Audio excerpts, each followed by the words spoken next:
Everyone, welcome back to my YouTube channel.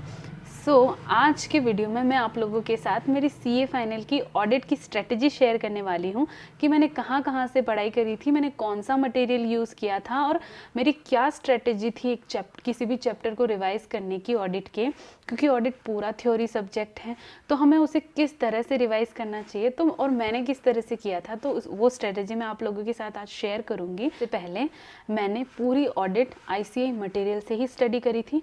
मैंने ICAI का material इसलिए फॉलो किया क्योंकि मुझे ऐसा लगता है ना कि इसमें आपको 100% कवरेज मिलेगा।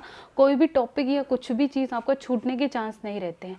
किसी और टीचर का भी आप रेफ़र कर सकते हो, लेकिन अगर उसमें 100% कवरेज है तो, क्योंकि ऐसा होता है ना आजकल की वो टीचर्स अदर टीचर्स उसको शॉर्ट करने के चक्कर में उसको बिल्कुल जो कुछ टॉपिक्स को मिस कर देते हैं। और आईसीए ज़्यादातर हम ऐसे मिस चैप्टर्स या मिस्ड टॉपिक से ही क्वेश्चन बनाता है, वो कहीं से भी क्वेश्चन बना सकते हैं। इसलिए आपको 100% कवर करना पड़ेगा कोर्स, और ऑडिट से ही नहीं बाकी सारे सब्जेक्ट को भी आपको 100% कवर करना पड़ेगा। तो आईसीए मटेरियल बेस्ट है। मैंने क्या किया था कि मैंने बुक नहीं मंगाई थी, मैंने क्या करा उसके आईसीए मटेरियल को प्रिंट आउट निकाल दिया था। जैसे ये चैप्टर नंबर 1 है इसका क्वालिटी कंट्रोल, तो ये मैंने आईसीए मटेरियल को पूरा इसमें प्रिंट आउट निकाल दिया था। इसमें 3 चैप्टर हैं। इसी तरह से मैंने ये 4 बुक हैं, इस चारों बुक्स में मेरा पूरा ऑडिट का सिलेबस पूरे 19 चैप्टर जो हैं वो सब आ गए थे। तो ऐसे जैसे 3 चैप्टर उसमें थे, एंड चैप्टर नंबर 4 है ये है मेरा materiality risk and assessment and control. तो मैं कैसे पढ़ती थी चैप्टर को, तो मैं आपको ये तरीका बताती हूँ। अब मैं आप लोगों के साथ ये शेयर करूँगी कि मैं अपने चैप्टर्स को रिवाइज कैसे करती थी, क्योंकि ऑडिट पूरा थ्योरी सब्जेक्ट है, ये पूरा हर एक चैप्टर थ्योरी है, तो आपके मिक्सअप होने के चांसेस बहुत रहते हैं और इतना लर्निंग पावर भी हमारा नहीं होता है।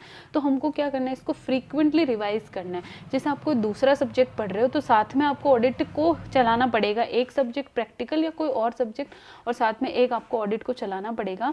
भले 1 घंटा आधा घंटा आप डेली उसका एक चैप्टर करो, एंड जैसे वो चैप्टर हो जाए, अगर आप नेक्स्ट चैप्टर कर रहे हो तो पहले थोड़ा सा उस चैप्टर को रिवाइज करो, जो पिछला चैप्टर है उसको पहले रिवाइज करो 5 से 10 मिनट, देन फिर आप नेक्स्ट चैप्टर स्टार्ट करो। तो इससे क्या है, वो सारे चैप्टर्स आपके रिटेन रहेंगे और आपको ये स्ट्रेटजी बिल्कुल एग्जाम तक फॉलो करनी है, बीच में आपको छोड़ना नहीं है। और तभी ऑडिट के जो चैप्टर्स हैं वो आपको याद रहेंगे, क्योंकि आपको वर्ड टू वर्ड कीवर्ड्स तो लिखने ही पड़ेंगे। भले आप बहुत ज़्यादा लर्न नहीं कर पाओ, लेकिन जो कीवर्ड्स हैं, जिस सब्जेक्ट या जिस टॉपिक के जो भी कीवर्ड्स हैं वो तो आपको लिखने ही पड़ेंगे। चैप्टर हम ऑडिट का रिवाइज कर लें, उसके बाद अब नेक्स्ट चैप्टर स्टार्ट करने से पहले आपको उस पहले वाले चैप्टर को फिर से एक बार क्विकली गो थ्रू करना है, ताकि वो सारे टॉपिक्स एक बार आपको फिर से रिकॉल हो जाए। तो और एक और चीज़ जो मैं करती थी वो कि पूरे चैप्टर को मैं एक चार्ट फॉर्म में लेके आ जाती थी। मैं आपको दिखाती हूँ कि मैंने कैसे किया। तो मैं क्या करती थी कि मैंने जैसे पहले पूरे चैप्टर की क्लास करी, और इस तरह से उसमें जो इम्पोर्टेंट कीवर्ड्स होते थे उसको मैं इस तरह से हाईलाइट कर देती थी, इस तरह से हाईलाइट कर देती थी कि ये उसके कीवर्ड्स हैं, इम्पॉर्टेंट हैं। और फिर मैं क्या करती थी कि जैसे ही चैप्टर कंप्लीट हुआ, देन उसके बाद में मैं उसका चार्ट बना देती थी, उसको एक चार्ट फॉर्म में बना देती थी। जैसे ये देखो, ये चैप्टर नंबर 2 है, इसको मैं इस तरह से, ये ऐसे का चैप्टर है, ऐसे 200 सीरीज़ का, तो इसको मैं एक शॉर्ट फॉर्म में कि इस वाले ऐसे से कितने क्वेश्चन बनते हैं, तो उसके सारे क्वेश्चंस को मैं यहाँ आगे चार्ट फॉर्म में लिख देती थी, ताकि मुझे ये पता लग जाता कि इस चैप्टर में सिर्फ ये ही क्वेश्चन है, इसके अलावा कुछ भी चीज़ नहीं छोड़नी, इसको सारे टॉपिक्स को आपको इस चार्ट फॉर्म में लाना है। फिर मैं क्या करती थी कि इसको रिवाइज करती जाती थी, और ऐसे मेरा चैप्टर पूरा शॉर्ट हो जाता था और रिवाइज भी अच्छे से हो जाता था। तो ये चैप्टर नंबर 2 है, इसको मैंने इस तरह से, और उनको मैंने इसी के साथ ही अटैच कर दिया था।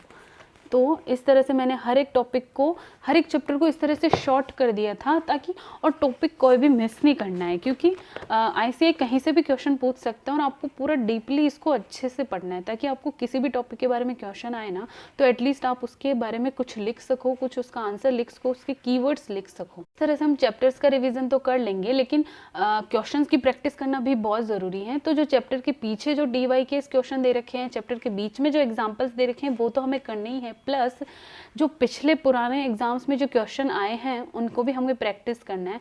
तो उसके लिए मैंने ये पंकज गर्ग सर की एक बुक है, इसको फॉलो किया था। इसमें क्या है कि उन्होंने सिर्फ क्वेश्चंस दे रखे हैं, ये चैप्टर्स की बुक नहीं है, इसमें सिर्फ प्रीवियस एग्जाम से में आए हुए सभी क्वेश्चंस हैं। जैसे उन्होंने यहाँ लिखा हुआ है कि ये क्वेश्चन आया था, हर एक क्वेश्चन के नीचे उन्होंने लिखा हुआ है कि ये कौन से एग्जाम में आया हुआ था। तो इस तरह से मैंने इन पहले चैप्टर का रिवाइज करती थी, देन आईसीए मटेरियल के क्वेश्चंस, देन उसके बाद में ये कुछ अगर कोई एक्स्ट्रा क्वेश्चन होता था तो वो प्रैक्टिस करती थी। तो आपको क्वेश्चंस की प्रैक्टिस तो बहुत अच्छे से करनी है, और इससे क्या होगा ना कि आपके डबल जो क्वेश्चंस की प्रैक्टिस हो रही है तो आपके सारे टॉपिक कवर हो जाएंगे और कुछ भी चीज़ ऐसे छूटेगी नहीं। तो ये थी मेरी ऑडिट के रिवाइज करने की स्ट्रेटेजी। आप यूट्यूब के रिवीजन लेक्चर्स की भी हेल्प ले सकते हैं, जिनमें शॉर्ट रिविजन्स उस चैप्टर को बहुत ही शॉर्ट में वो लोग रिवाइज करा देते हैं। तो आप उनका भी मैंने भी बहुत सारे रिवीजन वीडियो देखती थी। जैसे कोई चैप्टर मुझे रिवाइज करना है तो पहले उसकी वीडियो देख ली, ताकि मेरे माइंड में उसका मेकअप हो गया कि इस चैप्टर में ये हैं। देन फिर मैं उसकी क्वेश्चंस प्रैक्टिस कर लेती थी और अपने हैंड से उनके शॉर्ट नोट्स बना लेती थी। तो यही तरीका है ऑडिट को पास करने का, और कोई तरीका नहीं है। और आपको फ्रीक्वेंटली रिवाइज करना पड़ेगा।